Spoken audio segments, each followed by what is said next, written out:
Welcome to Arha Telugu story. రోజుకో పరిహారం 7 రోజులు 7 పరిహారాలు చేసి చూడండి.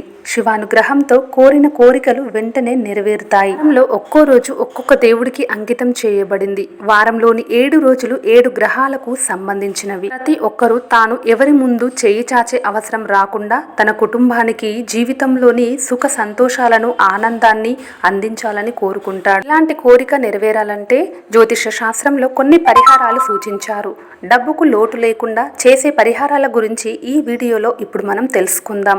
ఆదివారం రోజు చేయవలసిన పరిహారం. ఆదివారం ప్రత్యక్ష దైవం సూర్య భగవానుడికి చెందిన రోజు. ఉద్యోగ వ్యాపారాలలో పురోభివృద్ధి కావాలంటే ఆదివారం నాడు పారే నీటిలో బెల్లం బియ్యం పోయండి. ఇలా చేయటం వల్ల భక్తులపై సూర్య భగవానుడి తన దీవెనలు కురిపిస్తాడు.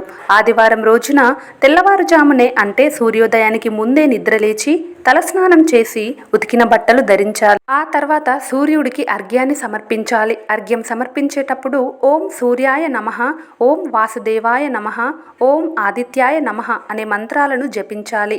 ఇలా చేయటం వల్ల సూర్యుడు సంతోషించి మీ కోరికలన్నీ నెరవేరుస్తాడు. ప్రతిరోజు ఉదయం లేచి స్నానం చేసిన తర్వాత సూర్య భగవానుడికి అర్ఘ్యం సమర్పించండి. సూర్య భగవానుడిని ప్రసన్నం చేసుకోవడానికి ఎరుపు రంగు దుస్తులను ధరించండి.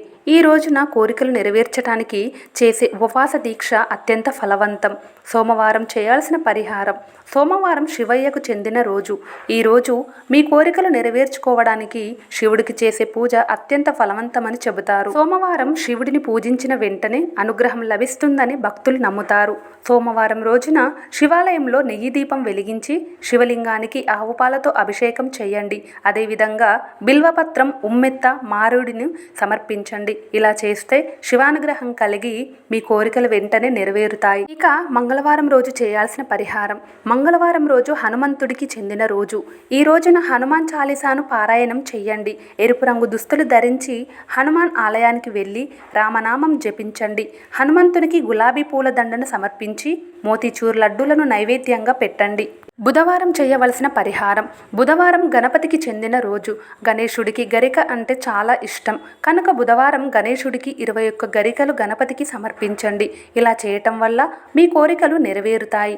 బుధవారం ఉపవాసం ఉండటం వల్ల వ్యాపార ఉద్యోగాలలో ఎలాంటి ఆటంకాలు ఉండవు. బుధవారం రోజు శ్రీ మహావిష్ణువు సహస్రనామ స్తోత్రాన్ని పఠిస్తే అనుకున్న పనులు దిగ్విజయంగా పూర్తవుతాయి. ఇక గురువారం రోజు చేయవలసిన పరిహారం. ఈ రోజు శ్రీహరికి చెందినది. గురువారం నాడు పసుపు తీసుకొని దాన్ని ఎర్రటి గుడ్డలో కట్టండి. అనంతరం ఆ పసుపు మూటను డబ్బు ఉంచే ప్రదేశంలో పెట్టండి. ఈ విధంగా చేయటం ద్వారా మీ ఇంట్లో డబ్బు సమస్యలు ఉండవు. అలాగే లక్ష్మీదేవి అనుగ్రహం కూడా పొందుతారు. గురువారం అరటి చెట్టు దగ్గర స్వచ్ఛమైన ఆవు నెయ్యితో దీపం వెలిగించటం ద్వారా సంపదలకు దేవత అయిన లక్ష్మీదేవి సంతోషించి అనుగ్రహాన్ని ప్రసాదిస్తుంది. అదృష్టాన్ని పెంచుకోవడానికి గురువారం ఈ పరిహారం చేయటం ద్వారా దేవగురువు బృహస్పతి అనుగ్రహం లభిస్తుంది. ఈ రోజున స్నానం చేసే నీటిలో పసుపు పొడిని కలిపి స్నానం చేస్తే చాలా మంచిది. శుక్రవారం చేయవలసిన పరిహారాలు.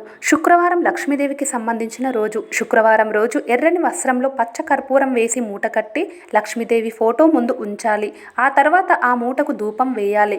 ఈ మూటను తీసుకెళ్లి బీరువాలో డబ్బు పెట్టే చోట ఎవరికీ తెలియకుండా పెట్టాలి. ఇలా చేయటం వల్ల లక్ష్మీదేవి అనుగ్రహం మనపై ఉంటుంది. శుక్రవారం నాడు దుర్గామాతకు ఎంతో ఇష్టమైన ఎర్ర మందార పువ్వును అర్పిస్తే మీ జీవితంలో అద్భుత ఫలితాలు ఇస్తుంది. శుక్రవారం నాడు వినాయకుడు, దుర్గామాతకు 5 ఎరుపు మందార పువ్వులను సమర్పించండి. ఈ పువ్వులో ఒకటి మీ ఇంట్లో లాకర్లో ఉంచండి. ఈ పరిహారంతో మీకు ఎప్పటికీ డబ్బు కొరత అనేది ఉండదు.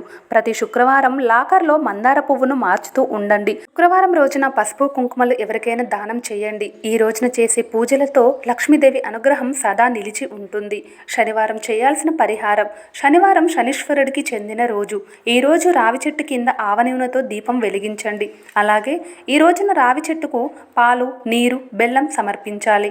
ఈ విధంగా చేయటం ద్వారా గ్రహాల అనుకూలతతో పాటు దేవతల ఆశీర్వాదానికి దారితీస్తుంది. ఈ విధంగా మీకు అదృష్టం కలిసి వస్తుంది. అంతేకాకుండా జీవితంలో పురోగతికి నూతన మార్గం తెరుచుకుంటుంది. శని దోషంతో బాధలు పడుతున్న వారు శనివారం వెంకటేశ్వర ఆలయానికి వెళ్ళి స్వామివారిని దర్శించుకొని తర్వాత ఆవు నెయ్యితో దీపం వెలిగించాలి.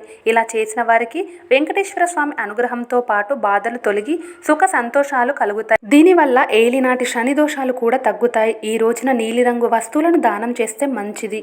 ఈ వీడియో మీకు నచ్చితే ప్లీజ్ లైక్ చేసి మా ఛానల్ని సబ్స్క్రైబ్ చేసుకొని మమ్మల్ని సపోర్ట్ చేయండి.